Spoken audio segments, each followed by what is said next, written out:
Mga idol, dahil sa kumakalat na may mga nabibiling fake na gamot, dapat na nga bang ipagbawal ang pagbenta ng mga gamot sa mga tindahan?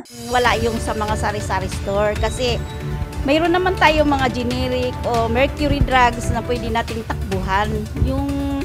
Kasi na mahirap din sa ngayon kasi laganap yung mga piking mga gamot. Alam naman tayong mga Pinoy, mahilig tayo sa mura. Pero yung mura, yun ang mahirap nating anuhin yung mura. Kaya nga, oo, yung sa malalayong lugar, kailangan mag-stock ka na eh. Total, pumupunta ka naman ng lungsod.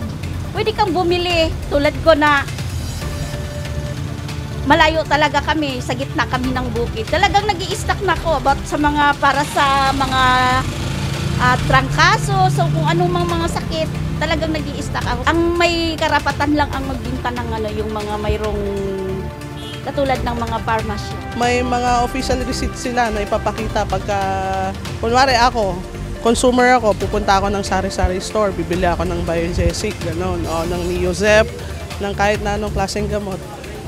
Siguro magdedemanda lang ako ng official receipt nila na legit na kinuha nila sa talagang tindahan ng mga gamot. Kunyari ng farmasya, ng drugstore, gano'n. Hirap din yung, kunwari may nararamdaman ka sa katawan mo, kailangan mo pang lumayo para lang bumili ng gamot. Kung nandyan naman na sa sari-sari store, nakatabi mo lang.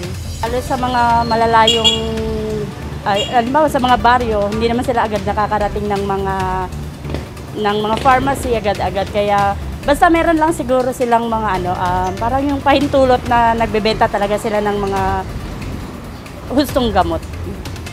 O halimbawa, kung kagaya sa gamot ng pagtatae, paglalagnat o emergency na, sakit ng tiyan, mahirap naman po kung nasa baryo ka, nasa liblib na lugar, wala ka pang masasakyan. E di syempre kung hintayin mo magbukas ang parmasya, pupunta ka pa sa bayan, mahirap po.